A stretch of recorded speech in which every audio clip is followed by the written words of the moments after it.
Hello everybody, welcome to English classes by Rekha ma'am. Today we are going to discuss about As You Like It, which is written by William Shakespeare. And dear students, it has written in the year 1599 ऐसा माना जाता है। इसकी जो setting है वो France में हुई है। आप इसके एक एक पॉइंट को बहुत ध्यान से सुनेंगे and I am assuring you इसका एक भी क्वेश्चन आपसे नहीं छूटेगा अगर इसमें से कोई भी क्वेश्चन आएगा। इसमें मैंने नोट्स भी बनाए हुए हैं ताकि आपको थोड़ा आइडिया हो जाए और आप इसको नोट डाउन कर लें। ओके, क्योंकि जब हम लिख लेते हैं किसी चीज़ को तो हमारी माइंड में सेट हो जाती है। Okay, it is my view. Now let's discuss what happens in this. सबसे पहले I want to tell you about the characters.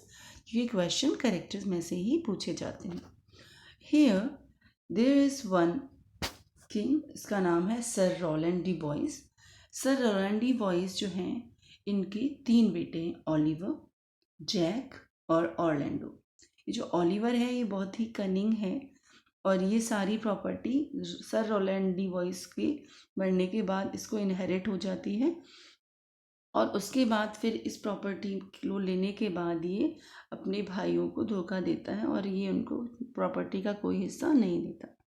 जो जैक है उसको ये पढ़ने के लिए यूनिवर्सिटी भेज देता है और ऑरलैंडो जो है, इस ऑरलैंडो के बेसिकली इसे कुछ नहीं मिलता और ये जो हीरो है हमारी स्टोरी का, ये मैं स्टार लगा दूँ, ये ऑरलैंडो ही है। ओके, तो आप याद रखेंगे कि जो हीरो है स्टोरी का, इस प्ले का, ये है ऑरलैंडो। इसकी हीरोइन जो है वो है रोजालिंड। ओके, तो आप इसे ध्यान दीजिए। अब देखिए नेक्स्ट आते हैं यहाँ पर ये ड्यूक सीनियर फर्डिनेंड। जो ड्यूक्स 2 भाई हैं, एक हैं फर्डिनेंड। आपको फर्डिनेंड और फेडरिक को याद नहीं रहेगा तो आप ऐसे याद करेंगे। जो ट्रिकी होते हैं वो बहुत गंदे होते हैं ना, ट्रिक अपना आके चीज़ों को करते हैं, लाइक हर मामले में ट्रिकी चालाक ऐसे।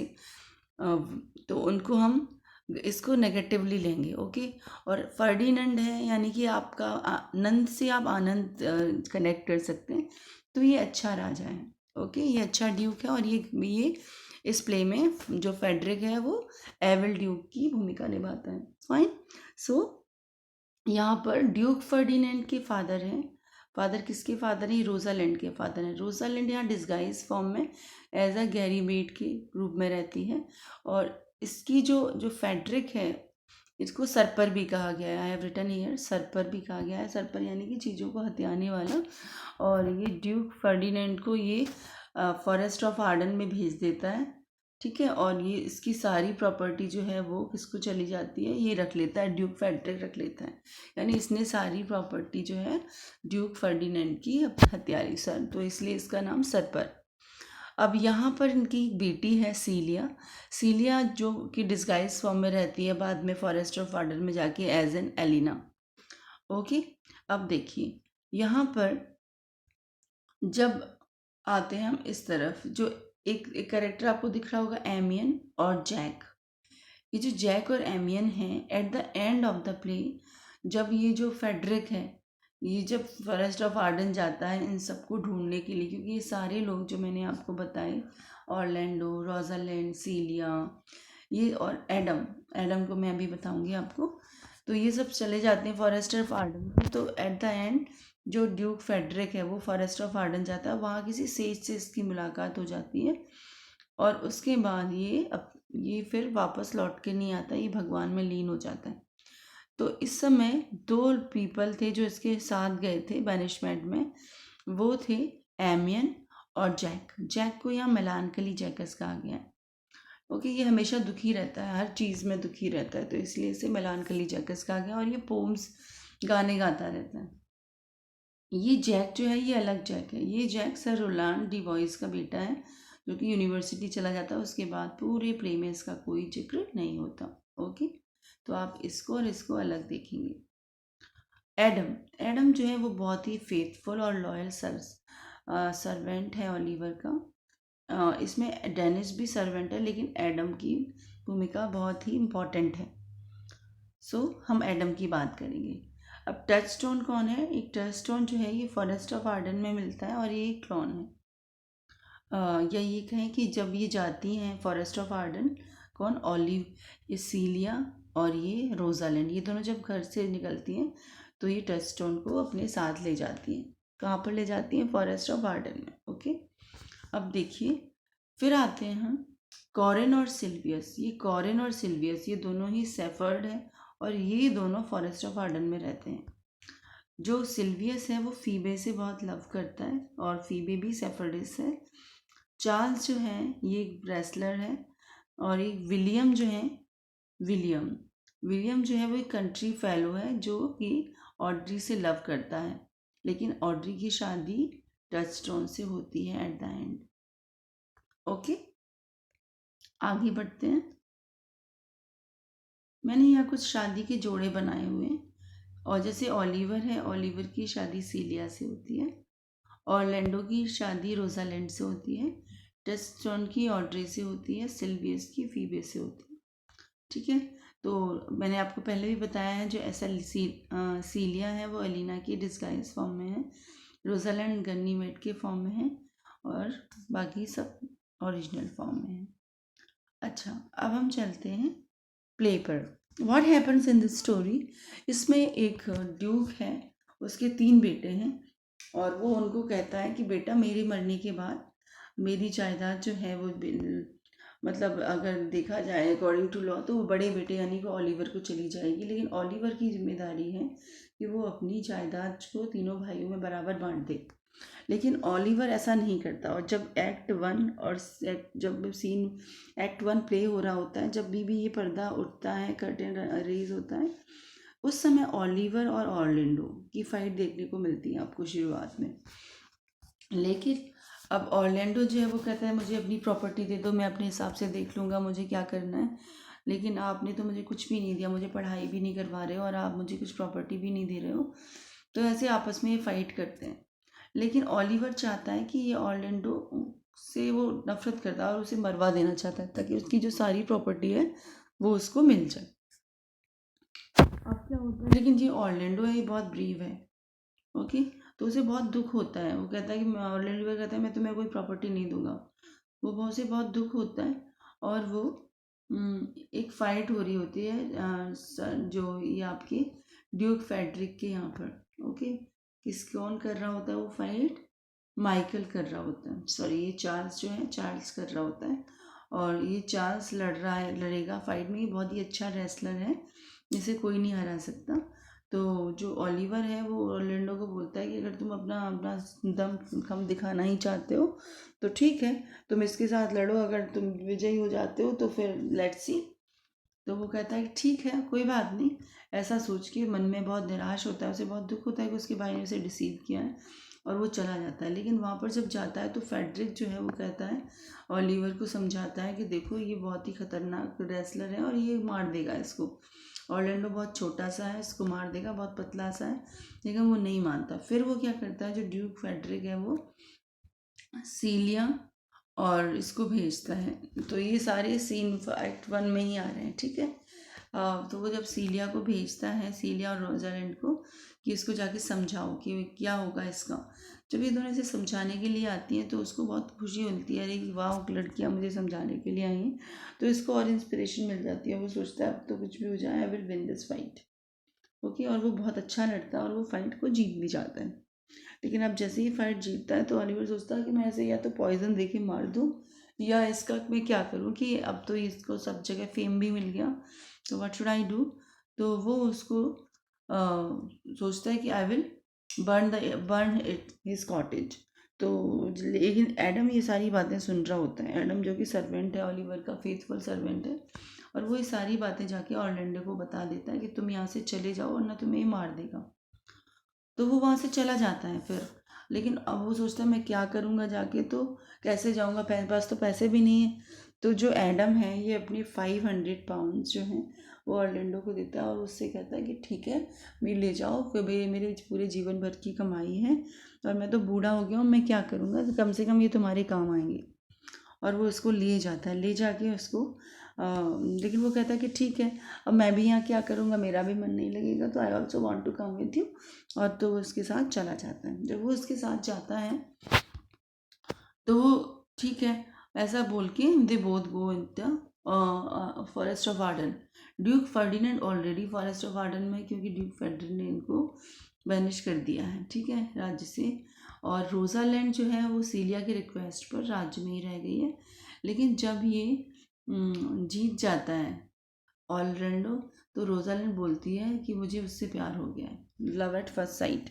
जब ये लोग बात कर रहे होते हैं तो उसे बहुत गुस्सा आता है और कहता है कि तुम मेरी बेटी को भी बिगाड़ रहे हो और वो भी दुश्मन के बेटे से प्यार कर रहे हो और ऐसे।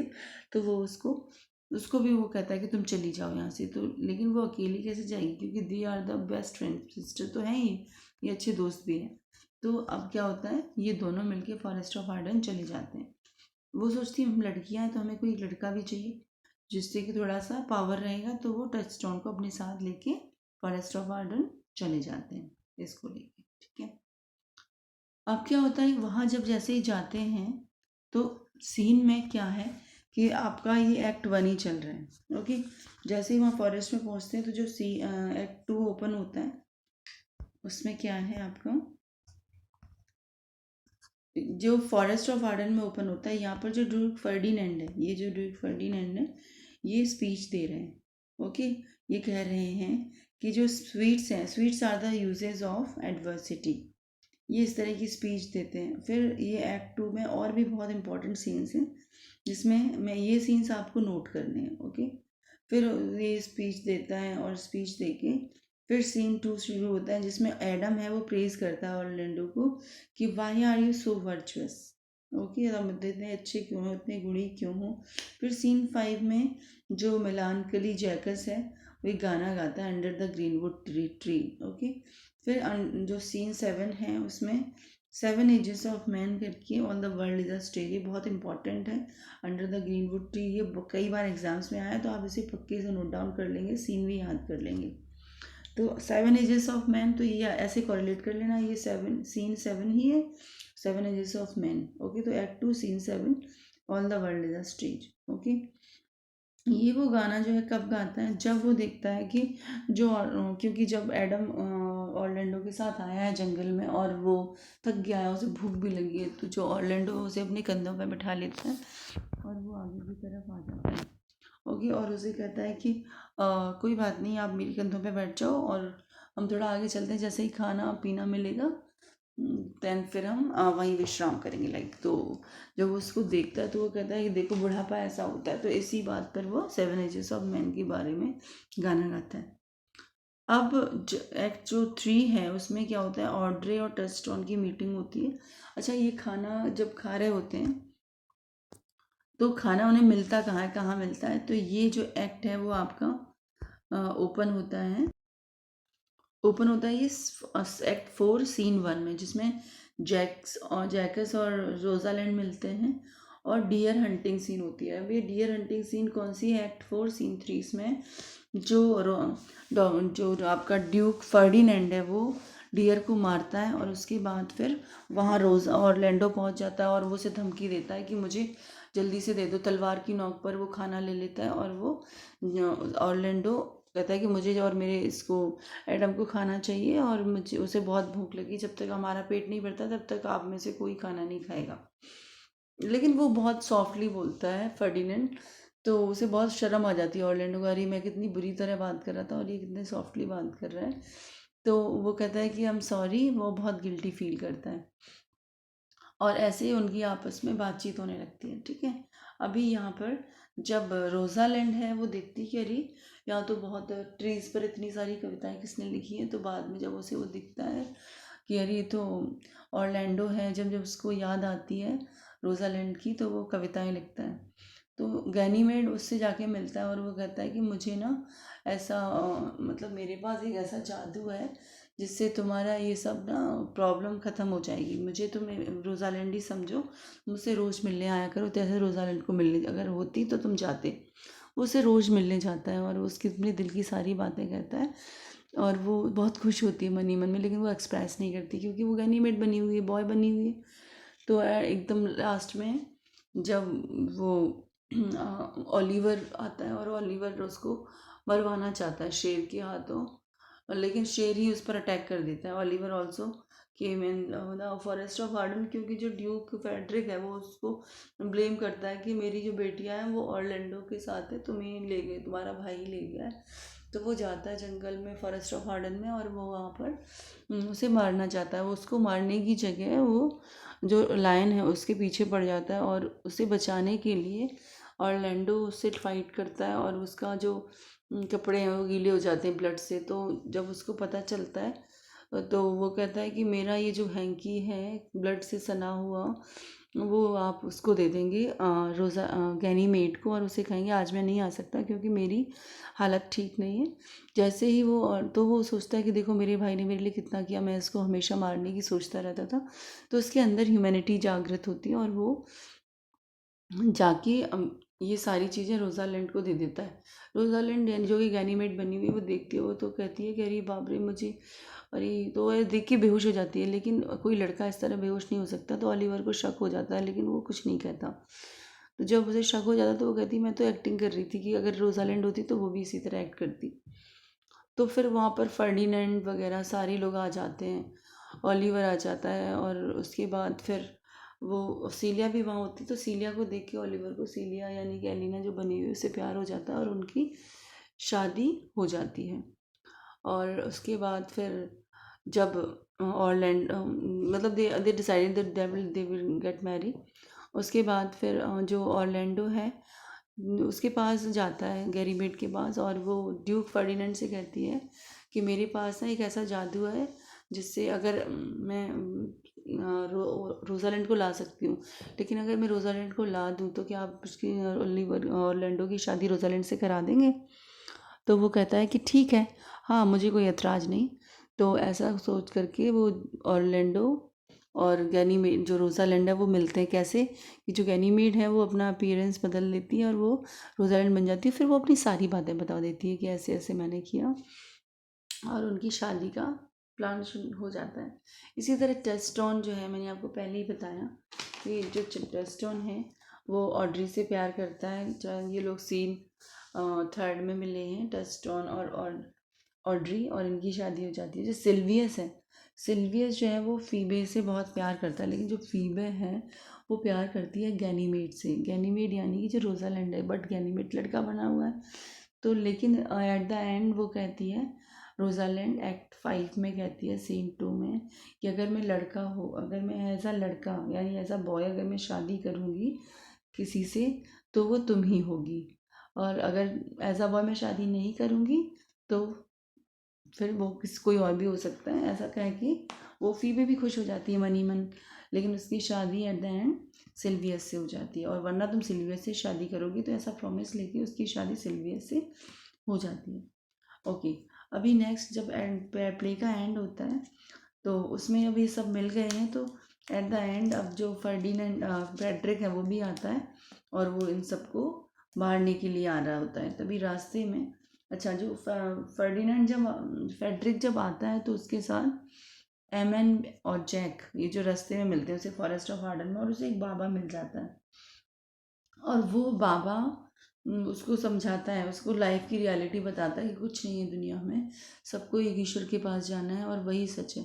तो उसकी जो माइंड है डाइवर्ट हो जाता है उसका, बिल्कुल ब्रेन वॉश कर देता है वो बाबा, और वो सच्चाई के मार्ग पर चल पड़ता है, और वो सब राजपाट छोड़ देता है। और फिर ड्यूक फर्डिनेंड और ऑरलैंडो, फिर ओलिवर, ये सारे लोग, ये सारे एडम, ये सब राज्य में वापस फ्रांस चले जाते हैं, और आपस में इनका ड्यूक फर्डिनेंड का दोबारा से राज्याभिषेक होता है, और इन चारों की शादियां होती हैं। जो चार हैं, ओलिवर, सीलिया, ऑरलैंडो, रोज़ालिंड, टचस्टोन, ऑड्री और सिल्वियस फीबे, इन सबकी शादी होती है। ऐसे चार जोड़े, और आप इन्हें याद रखें क्योंकि पेयर इनका पूछा जाता है, ठीक है। तो आई होप, और एट द एंड एपिलॉग जो है वो होता है, और इसमें जो रोज़ालैंड है वो कहती है कि कोई भी if you love to someone you should not lost him और हर, क्योंकि जो ये जो रिश्ते हैं ये बहुत मुश्किल से मिलते हैं, और हमें इन्हें किसी भी कीमत पर बचा के रखना चाहिए। तो this was the play as you like it. Okay, तो आई थिंक आपको ये समझ आया होगा। नहीं समझ आया अगर एक बार में नहीं समझ आता क्योंकि बड़ा प्ले है और हम भूल जाते हैं चीज़ों को, तो आप इसे रिवाइज कर सकते हैं बार बार वीडियो को रिप्ले करके। आई होप मेरा एफर्ट आपको समझ आया होगा और आप भी इसे अपनी नोटबुक में लिख लेंगे। Okay, so thank you so much my dear lovers, my dear students, have a nice day, bye bye, be happy, be positive.